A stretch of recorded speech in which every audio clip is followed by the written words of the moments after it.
tā stunda, tad ir, nezinu, 10. daļa no visa tā darba, kas darīt to, kas patīk, un vēl par to saņemt samaksu. Man pašam jāaiziet cauri kaut kādiem tiem failiem, lai saprastu, kas ir kas. Es jau nebiju padomājis, ka kad būs atkal netīras rokas, un kad viss tur ķips un lips. Vienam tas ir kāzas, vienam tas ir reportāžu mirkļi. Un plunkšķi, abi ir ūdenī iekšā. Šoreiz mūsu viesis būs Gundars Čiževskis. Gundars ir fotogrāfs un grafiskais mākslinieks. Gundaram ir jau vairāk kā 10 gadu pieredze visdažādākajos grafiskajos pakalpojumos, kā piemēram maketēšana, arī bukletu un plakātu izstrāde, visdažādākie baneri, sociālo tīklu saturs un daudz kas cits. Pie tam viņš ir arī fotogrāfs, un par to mēs šodien parunāsim. Jo Gundaram ir augstākā izglītība vizuālās komunikācijas mākslas specialitātē. Šajā podkāstā Gundars padalīsies ar savu pieredzi, kā viņš sāka fotogrāfu un grafiskā mākslinieka karjeru, un arī kādi piedzīvojumi ir notikuši karjeras laikā.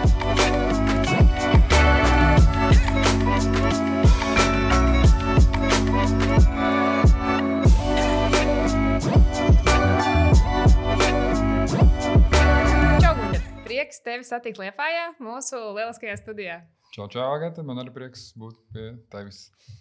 Šodien parunāsim par kreatīvām lietām, ne? Jo tu esi tāds kā multimākslinieks, tu dari, veido un nodarbojies ar digitālo mākslu visdažādākajās tās izpausmēs. Pastāst vairāk par to, ko tu dari. Jā, tā varētu teikt, ka man nav tāds viens kaut kāds amats vai nosaukums. Jā, es darbojos gan reklāmā, gan dizainā, gan foto jomā. Tās visas tomēr ir arī saistītas savā starpā. Fotografējot, tur arī iesaistu ļoti daudz arī savas dizaina prasmes. Esmu apguvis universitātē vizuālās komunikācijas mākslu, kas ietver dizainu un reklāmas dizainu. Un tāpat tās arī veidojot dizaina lietas, arī dažādas afišas vai reklāmas materiālus, atkal izmantoju savas bildes. Un tādā veidā tas viss vienmēr pārklājās. Kas ir tie pakalpojumi, ko tu sniedz? Tā tad, man ir tās divas tās jomas, ir tas fotografēšana un reklāmas dizains.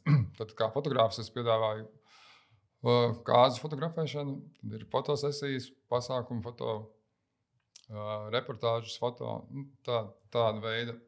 Un tad kā dizainers, tad ir maketēšanas visādi darbi. Es maketēju gan afišus, gan bukletus, gan vidas banerus, Facebook baneri, viss, kas ir digitāli tādi reklāmas materiāli. Okay. Un kāda ir tava ikdiena? Kā tu balansē, cik daudz tev varbūt ir laiks tieši fotosesijām, vai kā tu atrodi balansu un ar ko ir aizpildīta tava diena? Vai tas ir tikai sēdēt pie datora lielākoties, vai tas ir skriet pa kāzām un fotografēt? Kāda ir tava ierastā ikdiena? Jā, tas ir baigi atkarīgs no sezonas un vispār, liekas, tas darbs, gan fotografēšana, gan dizaina lietas ir, jāmāk pašam savu to laiku ļoti saplānot. Bet bieži vien tas nestrādā, tāpēc, kad ir pasākumi vai tās pašas kāzas vai atkal kaut kādi termiņi reklāmas maketiem, tad ir mazliet jāpielāgojas. Tagad ir tas Ziemassvētku laiks, tad atkal vairāk ir fotografēšana, fotosesijas un Ziemassvētku dažādi vecīši pasākumos, kas nāk tikko. Es arī pagājušajā nedēļā fotografēju pieaugušajiem Ziemassvētku balli, kurā nāk vecītis, un tad pieauguši cilvēki sēž vecītiem klēpī un stāsta dzejoļus un skaita pantiņus un iet rotaļās, kas arī ir forši. Man tas atkal patīk, jo man arī ir mājaslapa, kas saucās Tver mirkli, un arī man patīk ķert tos mirkļus arī. Un tādos šādos pasākumos, kur tieši visi balējās, un es esmu fonā, bet tāpat es mēģinu noķert tos mirkļus, kad ir kāds smaids vai kāds skatiens tāds īpašs. Vai arī tieši paši, kad čaļi vai pieauguši vīrieši sēž vecītiem klēpī un stāsta tos dejoli, ko viņš ir iemācījies. Tā forši, man liekas. Man arī tā izgūst arī prieku fotografējot, pēc tam redzot tās bildes, kad ir noķerts tā foršā emocija. Tas tiešām ir tik forši, ja padomāt. Man liekas, ka tas ir darīt to, kas patīk, un vēl par to saņemt samaksu, man liekas, tas ir ideāli. Tāda forša sajūta. Tieši tā. Un vēl tu minēji studijas. Un varbūt pastāst vairāk par savu karjeras ceļu. Kā tieši tu nonāci līdz prasmēm un kāda loma tajā visā bija studijām? Jā, droši vien par fotografēšanu runājot, tad jau es pabeidzu pamatskolu, un tad es iestājos mākslas koledžā. Tagad saucās Liepājas dizaina, mākslas un mūzikas vidusskolē, kā tā ir pilnais nosaukums. Jā, tad bija mākslas koledžā, Alais ielā, jā, ko es pabeidzu tā kā 3 gadus. Nu, tā kā bija variants, vai 3 gadi, tas 3 gadi tas ir tā kā vidusskola plus specialitāte, vai tā kā 5 gadi, tad ir tā specialitāte tā kā augstākā līmenī. Bet man liekas, ka es jau biju plānojis iet uz augstskolu. Man liekas, tie 2 gadi tā kā es tā kā zaudētu kaut ko. Es nezinu, vai tas man bija plus vai mīnus, jo mēs ar vienu manu labu draugu, kurš pabeidza 5 gadus mākslas koledžā, un es pabeidzu 3 gadus. Viņš bija 2 gadus vecāks par mani. Mēs atkāpāmies 1. kursā universitātē. Nezinu, kurš ieguva, kurš zaudēja, bet mēs pēc tam pabeidzām reizē, tā kā pēc 4 gadiem vēl universitāti. Jā, kā es jau teicu, universitātē es pabeidzu, sāku ar reklāmas dizaina tā nodaļa mums bija, un pēc tam nosaukums mainījās, un beidzu kā vizuālās komunikācijas speciālists, ieguvu bakalauru. Jā, tas ir tas ceļš, kur es mācījos. Jā, un arī mākslas koledžā man jau tad interesēja fotografēšana. Tad atceros, jā, mums bija skolotājs Aivars Rozenbachs, kas jau mācīja. Mēs fotografējām, man Opap sadeva savu fotoaparātu Zenīt. Un es atceros, arī mēs ar Opap esam Ansistabā pie sarkanās gaismas taisījuši bildes. Un tas ir tāds kaut kāds foršs tāds atmiņas. Un tām bildēm ir cits sajūta atkal. Es joprojām arī uzskatu, ka bildes taustāmā veidā vai fotogrāmatā, ka tām ir cita vērtība, kuras var ielikt rāmī, nevis vienkārši digitāli paskatīties ekrānā vai datorā. Jā, tad tur man jau tā interese par foto jau tajās 90, kuros gados 99. gadā, kad es pabeidzu koledžu, radās. Jā. Tad jā, kaut kā pamazām tas viss ir virzījies kaut kā uz priekšu. Un arī atceros pirmās kārtas, es bildēju ar to Zenīt fotoaparātu, un tad kaut kādā brīdī man likās, ka vajag kaut ko tā kā jau modernāku, un es nopirku Canon, es atceros Canon fotoaparātu, arī ar filmiņu, bet jau ar digitālu ekrānu, jau tādā ziņā, kad jau liekas, tur tā funkcija man likās ļoti forši, kad ieliek šā filmiņu, un viņš iztīna to filmiņu ārā uzreiz, un tad pēc tam, kad tu bildēji, tad ar katru kadru tīni iekšā pa vienam kadram, un tad beigās ir tā filmiņa jau ārā. Un tad man bija, es atceros, draugiem, ģimenes draugiem bija kāzas, un Gundars viņš fotografē, vai nevar nobildēt. Un es saku, ok, bet bildēt kāzas ar filmiņu fotoaparātu, kāpēc ne, izaicinājums. Un man tiešām bija pilns kabats ar filmiņām. Attiecīgi tur baznīcā iekšā 400, tas jūtīgums ISO saucamais tagad. Un tad laukā kaut tur 100, 200, 3-6 kadru filmiņas. Un tad vienkārši baznīcā katram bija pilnīgi cita vērtība, jo visu laiku bija jāpiedomāt un nevarēja bliest uz tukšo, un pēc tam tās bildes kaut kur apstrādāt vai mest ārā. Un 2 kādas es tā nofotografēju, pēc tam nesu visas filmiņas attīstīt uz Zivjolā, kur mums bija, Konikā, kur ir fotosalons, un tad mazās indeksa bildītes bija, un tad pēc tam es atkal teicu, šito man vajag lielu, tā ir kopbildi, to man vajag A4, to man vajag melnbaltu. Un tā es arī devu pēc tam smukas bildes, ar vienā kastītē bija filmiņas, vienā bija bildes, un man liekas arī tās kādas kaut kādas arī, tiem cilvēkiem tāds varbūt īpašs, tāds veids, kā tika saglabātas bildes. Jā, pēc tam jau tad bija laiks, kad bija diskos apdrukātos devu, un tagad pēdējā laikā tas jau ir digitāls, jau zibatmiņa vai links, tiecīgi mazas kāzas vai fotosesija. Un kā tu redzi, cik liela nozīme bija tieši tām studijām? Vai tas bija paziņu loks, vai tiešām tās bija tās vērtīgās zināšanas? Kas tev ir visvairāk nācis līdzi ar zināšanām vai ieguvumiem no studiju laika? Vai tu ieteiktu citiem arī studēt tieši radošās un digitālās jomas? Es domāju, ka studijām ir ļoti liela, ne galvenā nozīme, bet ļoti liela nozīme. Protams, ka ar studijām nepietiek, ka tas ir tikai tāds labs pamats, kad vajag pašam vēl interesēties tādā attiecīgi tajā jomā, kurā tev interese ir par fotografēšanu, vai tas ir portreti vai kāzas, vai kaut kāds reportāžas vai ainavas vai kas, tad attiecīgi to jomu varbūt vairāk, jo studijas iedod atkal tādu vispusēju ieskatu visā tajā nozarē, ko studē. Bet es domāju, ka studēt vajag, un plus vēl papildus internetā ļoti daudz informāciju var atrast, un plus praktizēt. Tad bildēt vai ar telefonu, vai ar kameru, kāda ir tajā brīdī pieejama. Man liekas, ka kamera jau ir Jebkuram var teikt, telefonā, jebkuram ir, un tad vajag tikai bildēt un sākt to darīt. Nu jā, laikam liela nozīme ir praksei, bet studijas pēc kāda nenāk. Tieši tā, jā, piekrīt, jā, ka tas viss ir saistīts un vajag gan. Jā, tieši tā. Mhm. Okay. Vai tu atceries, kā tu saņēmi savu pirmo pasūtījumu? Jo man liekas, katram it īpaši kreatīvajiem cilvēkiem ir tas mirklis, kad ir tas pirmais pasūtījums. Vai tu atceries, kā tas notika?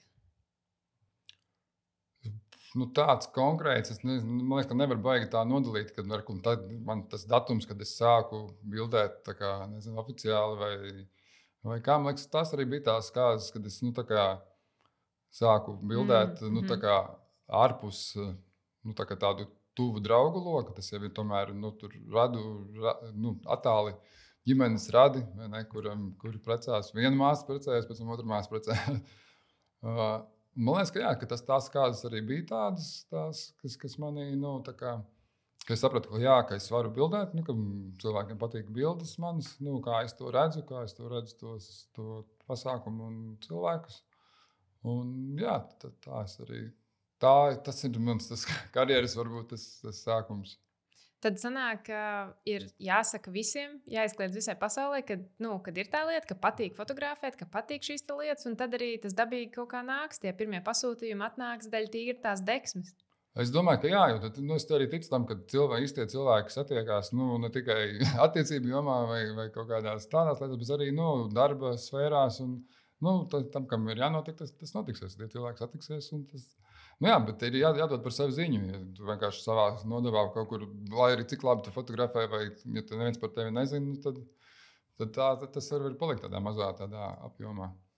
Tieši tam ar talantiem ir jādalās, un it īpaši ar mākslu, ar kaut ko skaistu ir jāparāda, kā jāļauj tai lietai augt un priecēt arī citus. Tieši tā. Un tad arī nāks pasūtījumi. Tas liekas loģiski. Kā tu teiktu, cik svarīgi ir komunikācija un darbs komandā? Kāda ir nozīme, vai ir iespējams būt introvertam un fotogrāfam? Šis ir atkal tāds baigi interesants jautājums, jā, jo fotogrāfam man nesanāk, man nav zem manas darbinieki, un es viens, man iznāk tā komunikācija ar tiem klientiem vai personām, ko es bildēju. Bet, jā, introvertam droši vien ir grūtāk, bet es neteiktu, ka neiespējami. Jo, es arī neuzskatu, ka esmu ļoti tāds, varbūt, ekstraverts. Jo, nezinu, pamatskolās vispār bija varbūt tāds ļoti introverts. Bet, jā, man liekas, man ir atkal tas, man ir kontakts, man liekas, vairāk ar bērniem, ko man daudz ir teikšu. Man pašam ir 2 bērni, bet tas ir varbūt svarīgi, lai tu varētu noķert to emociju, kas manā gadījumā ļoti liela loma spēlē, lai būtu tā dzīvā bilde. Un, jā, tad uz bērnus ir jāmāk atraisīt vai tieši arī brīžiem savaldīt. Jo iepriekšējā Ziemassvētku fotosesijā, kas man bija pirms 3 gadiem, man liekas, ka es biju baigi izdomājis, ka man būs tur mandarīni un piparkūkas. Man bija kaut kāda arī, man liekas, dzēriens kaut kāds, kā lai bildēs, tur bija kopošas, tur kakao krūzes un mandarīni. Un es jau nebiju padomājis, ka būs netīras rokas un kad viss tur ķips un lips. Bet bija kaut pašās smukās bildes, bet tā, ka praktiski, domāju, tur ko es noņēmies, nodarījies. Beigās tur tā ņemšanās ir vairāk nekā tas kaut kāda gala rezultātā, kas ir. Bet ir tās smukās bildes, un kad beigās iegūst to pieredzi. Un tās patīkamās emocijas no cilvēkiem, kad ir tomēr tie mirkļi ir noķerti, ka man liekas, ka cilvēki tie arī, kas nāk vairākus, ir bijuši ģimenes, kas nāk arī vairākus gadus pēc kārtas, un ka viņi gaida to, man liekas, to emociju arī paši. Es gan neesmu pats gājis uz kaut kādām tādām sesijām bildēties, ka liekas, kad ir forši, kad ir tā kā tradīcija, kad daudzām ģimenēm jau nāk, sapucējās un nāk uz fotostudiju bildēties, un tas, man liekas, tas ir tik forši. Gan fotogrāfam, gan arī tiem, kurus bildē. Tas ir vesels notikums. Un man liekas, ka jau iepriekšējā atbildē tu nedaudz padalījies ar tiem izaicinājumiem. Un varbūt pastāst vairāk, kas ir tavā ikdienā, tavā profesionālajā dzīvē tie izaicinājumi. Jo viens ir, kad liekas, fotogrāfs, mirkļu tveršana, bet kad ir arī tie mandarīni un tās piparkūks, pēc tam, kas mums tam ir visur, kas ir tas izaicinošākais tavā profesijā? Nē, jā, droši vien daudz, kas man liekas, varbūt neaizdomājās, ka tā bildēšana, tā ir stundas fotosesija vai vienalga kaut kāda pasākuma stundu nobildēt, tas ir tikai maza daļa no tā, lai nonāktu līdz tai bildē, ko atdod klientam. Ja pēc tam ir ento stundu darbs pie datora, atlasot bildes, kur kādam ir acis ciet vai kaut kas ne tāda grimasa vai vēl kaut kas, ko uzreiz izdzēš ārā. Pēc tam no tām atlasītajām bildēm tās tiek apstrādātas un izkadrētas, pieregulēts asums un kontrasts un uzlikts kāds filtrs vai krāsu korekcija. Un tā tas pa solim nonāk līdz tam gala rezultātam. Jo tā stunda tad ir 10. daļa no visa tā darba, kas tiek ieguldīts pēc tam, lai tā bilde būtu gatava atdošanai.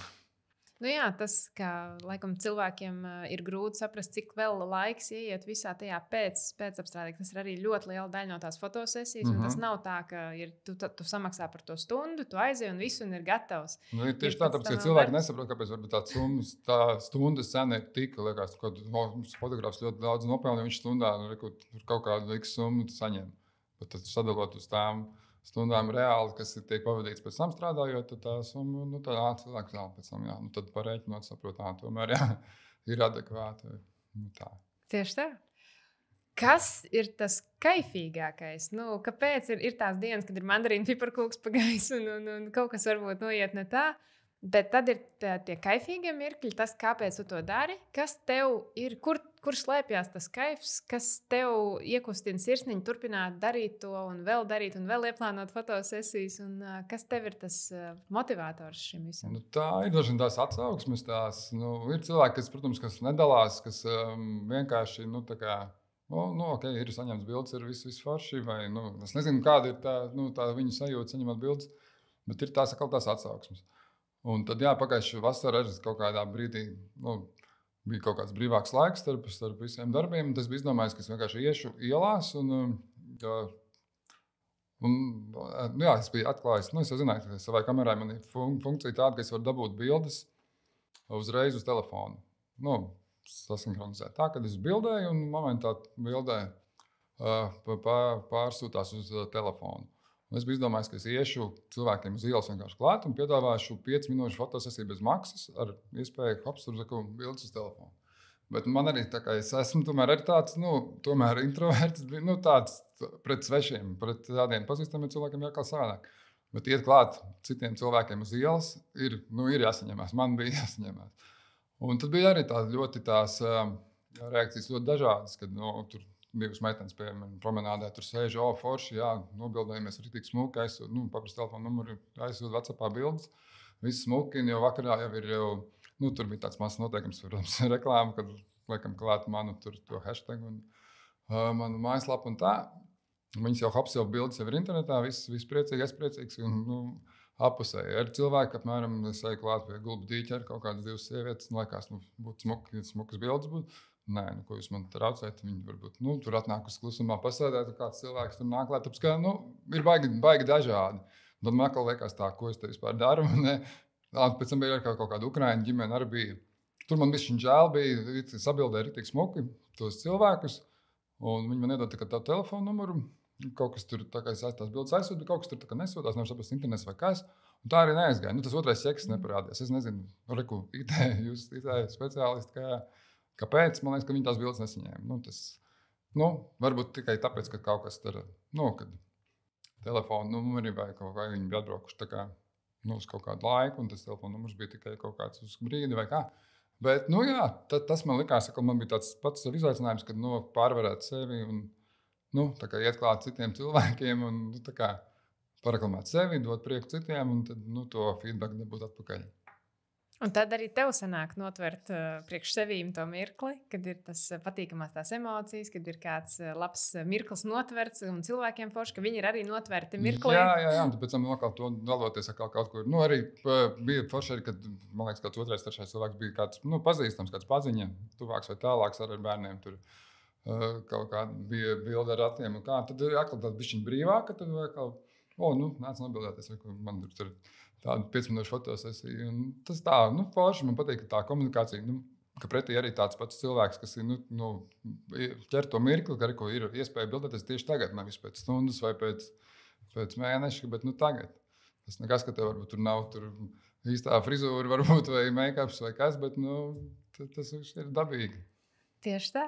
Gatavojoties mūsu sarunai, es atcerējos, ka arī man profilu bilde ir tevis taisītā bilde, kas notika jau kādu labu laiciņu atpakaļ. Mēs taisījām universitātei uzņemšanas fotosesiju. Atceros, es biju viens no absolventiem. Un ir jāatzīst, uz visiem 100% tev tiešām izdevās noķert mirkli. Un tas mirklis ir vēl joprojām palicis kā tas mirklis, kas tiešām ietver sevī to jauko mirkli, kas bija tajā mirklī. Kad ir tas prieks būt absolventam, ir prieks, ka vēl citi stāsies un studēs. Un tāda pacelātība. Tā kā ir jāatzīst, ka tev izdodas. Un arī es esmu liecinieks tam. Jā, es arī atceros to mirkli. Arī ir kaut kas sajiet smuki kopā. Tas viss, tāpēc, ka arī es biju taisījis tos reklāmas, tos vidus plakātus, pie kuriem tu bildējies. Kas arī bija mana ideja, ko mēs varējām bildēties jebkur citur. Bet es biju izdomājis, ka tie cilvēki, kas ir nodrukāti jau uz tiem plakātiem, kas kā absolventi katrai nodaļai, katrai fakultātei ir, tad arī viņus tos arī tur. Tevi tur pie tava plakāta, tur Roberts Vītols bija pie cita plakāta, un tur citi universitātes dekāni un darbinieki pie citiem. Likās tāda forša tāda lieta un smuka bildes. Izdevās, tiešām izdevās. Prieks dzirdēt. Pastāsti vēl par galvenajām prasmēm un kvalifikācijām, ko tu esi sapratis, kas ir tās atslēgas prasmes. Ja kāds cilvēks klausās, kad ir tas kreatīvais iekšā, varētu fotografēt, varētu digitāli to visu apstrādāt, ko tu esi sapratis, kas ir tās svarīgākās atslēgas zināšanas, kas ir jāapgūst, lai to sākt darīt? Droši vien jāsaprot, ko tu ar to bildi gribi darīt pēc tam, vai tu viņu izmantosi kaut kur, reklāmā pēc tam, vai kādā formātā tu viņu, vai digitālajā vidē, vai tu viņu drukās pēc tam lielu, vai tas ir tīri atkal tehniski, tur kādā formātā viņu saglabāt, bet, droši vien jāsaprot tas virziens, kurā tu vēlies iet. Protams, tad ir svarīgi programma, kurā tu strādā, kas arī ir jāapgūst. Man liekas, ka visu laiku arī jāattīstās, jo tās tehnoloģijas tik ātri attīstās, un programmām man visu laiku ir kaut kādi atjauninājumi, kas ir forši, ja seko līdzi, tad ir vieglāk arī strādāt, piemēram, apstrādāt kaut kādus bildēm fonus vai noņemt kaut kādas liekās detaļas, kas ir, es 5 gadus strādāju, tam liekas, esmu pieredzis, bet reku man kāds kolēģis fotogrāfs parāda no Rīgas arī bija, necik sen arī bija tāds, taču ir atjauninājums, tur taču var daudz ātrāk iezīmēt fonu un tur saregulēt toņus vai gaismas. Tā kā ir jāseko līdzi un jāapgūst tehnoloģijas. Bet tu pats pamatā strādā ar Adobe rīkiem, kas ir tādi industrijas standarts, vai tu maini starp rīkiem? Foto jomā, bilžu apstrādājis, es domāju, Adobe Lightroom, jā, bet maketēšanā Corel programmas, jā, kas ir, arī Photoshops no Adobe, tā kā miksē, jā. Tad šīs 2 programmas būtu tās, kas ir tās pirmās, ar ko var sākt, un tad attīstīt tos savus talantus, un galvenais praktiski tieši tā, praktizēt un darboties, jā, jo tikai, man liekas, no savām kļūdām, nevis no citu kļūdām, vai ka to parāda, ka tā nedarīt, tas nav pašam jāiziet cauri kaut kādiem tiem failiem, lai saprastu, kas ir kas. Un pastāst vēl, kādas ir karjeras iespējas šajā nozarē. Jo man liekas, tas, kas tev ir ļoti jauki, ka tu esi pats sev priekšnieks un tu esi, tu plāno savu laiku. Kādas vēl varbūt ir opcijas, ja tu šobrīd domātu par karjeras kaut kādu tālāku attīstību vai kaut kādām izaugsmas iespējām? Kas ir tas pieejamais un varbūt arī kādam, kurš vēl tikai plāno startēt karjeru? Kādi ir tie karjeras virzieni? Tu vari būt pašnodarbināts, un tu vari taisīt savu uzņēmumu. Kā tu uz to skaties? Tas ir droši vien, kad sākumā pašiem ir tas līmenis kaut kāds ir jādabūt tas līmenis, lai tu zini, ko tu vari. Tad varbūt sevi piedāvāt kaut kādām varbūt firmām vai kā.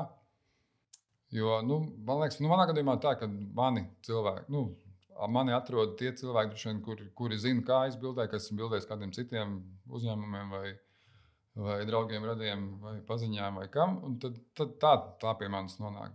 Citiem varbūt ir vieglāk, kad paši iet meklēt kaut kādus uzņēmumus vai kaut kur sūtīt CV vai savus, piedāvāt savus pakalpojumus. Tas ir individuāli, bet ir jābūt, jāzina sava vērtība un tas ko tu vari piedāvāt. Un tā. Pastāst tad varbūt vēl pirms mēs lecam iekšā karjerā. Vai arī kamēr mēs plānojam šo kā augt un attīstīties karjerā, kam ir jābūt CV, jeb portfolio.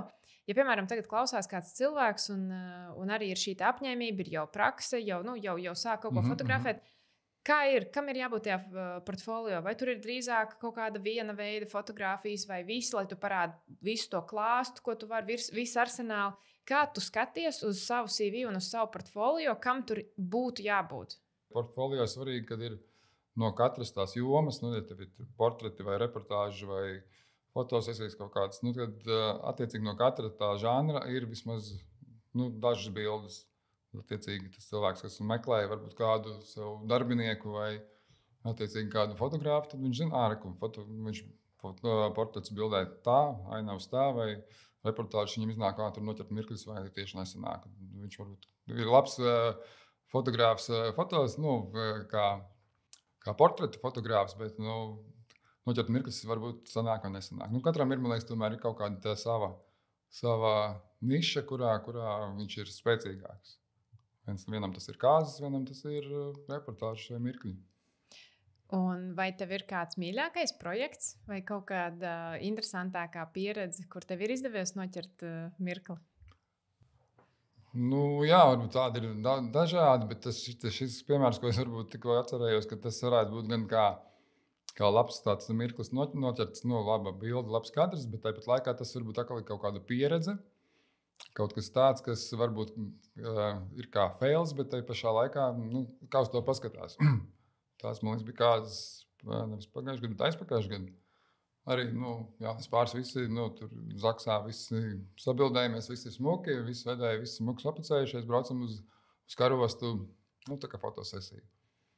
Tur sabildējamies, ir karsta vasaras diena, tur 30 grādi laukā, un tad es domāju pabridāt pa jūru.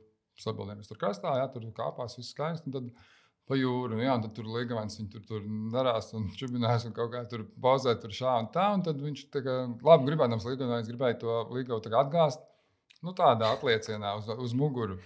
Un kaut kā tur suvaļi samisējās un kas un plunkšķi, un abi ir ūdenī iekšā, un es, protams, bildēju, klik, visi ir tie kadri. Bet, pēc tam izkāpja ārā līga un galīgi nav priecīgi. Visu frizūru, viss make-ups un kleita, viss ir labs. Bet, kādu pusstundu, man liekas, viņi tur nerunāja viens ar otru. Un tā, bet viņiem bija bildes, man liekas, tādas kā nevienam. Pēc tam skatoties, ka tādas bildes manā kādas fotografēšanā nav. Ir tikai šim pārim, un ar to viņi atkal atšķirās, un viņiem ir unikāls kadrs, tāds noķerts mirklis. Tieši tā. Fantastisks stāsts. Man ļoti patīk tas atšķirīgums caur to, kas likās liela neveiksme, bet īstenībā pārvērtās par unikālu tādu īpašu mirkli.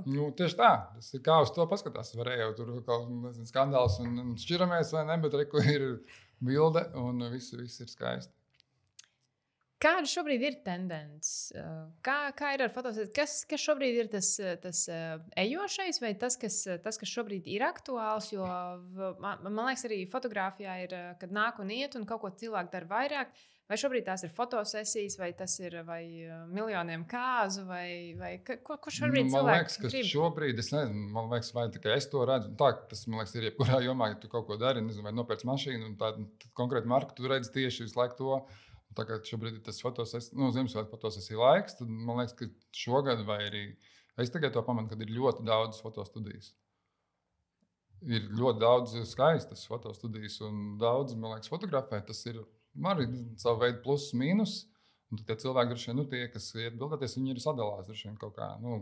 Tas, vispār, man liekas, ka gan bildi, tā kā fotografēšana, gan reklāmas, tās, afišu, piemēram, dizains vai bildes, tā gala bilde, tas ir tāda gaumas lieta. Vienam patīk tā, vienam patīk savādāk. Un tur nav nekas slikts, ka vienam patīk tas fotogrāfs, vai otram patīk otrs. Un tas ir, katram ir savs stils un savs veids, kā viņš bildē. Un ar to viņš atšķirās, un tāpēc tie cilvēki pie viņa bildējās. Bet, kaut kāda tendence, man liekas, ka šogad ir ļoti daudz tās studijas, kad, ja kāds grib bildēties, ir ļoti liela izvēle. Tas, man liekas, ka, kā no klienta viedokļa ir, super, tāds pluss. Var iet tur, tas varbūt ir aizņemts, tev ir kā opcija, tai pašā datumā varbūt tikt pie kāda cita līdzvērtīga vai pat labāka fotografa. Tieši tā. Laikam cilvēki grib iemūžināt skaistas atmiņas un lai ir uz ko atskatīties. Man liekas, ka tas ir forši, ka tās, man liekas, ka vajag tās bildes drukāt ārā grāmatās, fotogrāmatās, likt rāmjos vai kaut kā, jo tas digitālais formāts, es gan nezinu, kā nākotnē tas viss attīstīsies, kur tas viss glabāsies, bet, kad tu redzi to bildi ikdienā, vai tu vari pašrakstīt to albumu, man liekas, ka tas ir tā riktīgi forši. Man liekas, vai esmu vēl no tās paudzes, no tiem gadiem, kas novērtē tādas taustāmas lietas īstas. Kur var atrast tavus darbus? Tad tev bija mājaslapa, Tver mirkli. Mājaslapa, tvermirkli.lv. Tur ir viss par un ap manu fotografēšanu, tad ir gan bildes, gan pakalpojumi. Vai tu pats taisīji savu mājaslapu? Jā un nē, kā to pareizāk nosaukt, jo, kā jau jūs zināt, ir tās mājaslapas sagatavojas, ka ir dažādas, gan Latvijā, gan ārzemju lapas, kur ir, template, kā sauc. Mājaslapa būvētāji, jā. Būvētāji, kur tu vienkārši pats uz bāzes kaut kāds vai arī pilnīgi no nulles saliec to, ko tu gribi, kā tu gribi, krāsas izkārtojumu, kā tev tās bildes mainās, vai tev tur ir liels bildes pa visu ekrānu vai pa mazas vai pa jomām, pa veidiem. Man šobrīd ir tādā platformā tā lapa uztaisīta un piesaistīta domēnam, ko es nopircis no Tver mirkli. Tātad mājaslapa, sociālajos tīklos. Facebook, Instagram, Un, jābūt aktīvam, jāliek par sevi manīt, un jāliek storiju un ziņas. Un tā tas, man liekas, ka jābūt tai lapai dzīvai. Tas vairāk uz sociālajiem tīkliem tā mājaslapa, jo tie, kas varbūt, mājaslapām, man liekas, neiet tik bieži, kā iet sociālajos tīklos, un tad tur jābūt tādai svaigai informācijai. Pilnībā piekrītu. Uz visiem 100%, kā jau mēs sākumā runājām, jārāda, lai tās iespējas atrod tevi. Tieši tā. Ko tu varbūt ieteikt kādam, kurš šobrīd domā spērt pirmos soļus? Kas ir tie veidi, kā sākt karjeru un ko paturēt prātā, sākot karjeru? Ka nevajag baidīties. Man liekas, sākumā ir tas ko esi. Es jau tikai, man tur varbūt vienu bildi kāds ir paslavējis vai kāds tur skolotājs vai kaut ko. Kad vajag sevi piedāvāt vai izvirzīt to mērķi un tad uz to virzīties. Ja grib, tad es domāju, ļoti daudz var sasniegt. Ļoti daudz ir darbs, talants ir, man liekas, ļoti maza daļa. Daudziem ir talants, bet ar talantu vien nepietiek. Vajag strādāt un attīstīt sevi, tad arī būs tie panākumi. Perfekti. Bet tagad mēs tevi iepazīsim vēl tuvāk kā profesionāli un arī kā cilvēku, jo mums būs ašo jautājumu rauns, kur es tev uzdodu ašus jautājumus un tu tikpat ašu atbildi un saki, kā ir. Uzreiz, tā kā nedomājot baigi. Tieši tā. Labi. Ja tev būtu superspējas, tad kādas tās būtu? Fotografēšana, muzicēšana. Kādas digitālās prasmes tu ieteiktu apgūt ikvienam? Dizains, reklāma un foto. Rakstīt īsziņu vai piezvanīt? Rakstīt ziņu WhatsAppā. Mīļākā nedēļas diena? Piektdiena. Labākā produktivitāte no rīta vai vakarā? No rīta noteikti, jā. No rīta var. Pastaiga, meditācija vai izgulēties? Pastaiga, gara. Suņi vai kaķi? Kaķi. Mac vai Windows? Windows. iOS vai Android? Man ir Androids, bet es vēl domāju par abolīšiem. Lasīt papīra formātā vai datorā? papīra formātā. Ko darīt lietainā dienā? Dzert tēju un skatīties labu filmu. Mīļākais priekšmets, kad gāja skolā? Zīmēšana. Un visbeidzot, kura ir tālākā vai interesantākā vieta, kur tu esi bijis? Tālākā vai interesantākā? Šis ir grūts, šito tā nevar ātri. Baltkrievija. Ok. Jā, tas bija tāds interesants brauciens apmaiņas. Tas tiešām tā varētu būt. Bet tu to izturēji. Es tevi apsveicu. Tagad mēs tevi pazīstam labāk kā cilvēku un arī kā profesionāli. Un vēl izdošanos ar visu, ko tu dari. Fantastisks fotosesijas, rādi, stāsti vairāk, ko tu dari. Gribam redzēt visus tos rezultātus un priecājamies, ka tu darbojies šeit Liepājā un izdošanos iet visā. Paldies! Prieks būt šeit. Paldies, ka uzaicināji. Ja arī tu vēlies pastāstīt par savu digitālo profesiju vai hobiju, raksti mums uz team@digipelv. Seko Atkadēji IT podkastam, YouTube, Facebook, kā arī populārākajās podcastu platformās. Čau!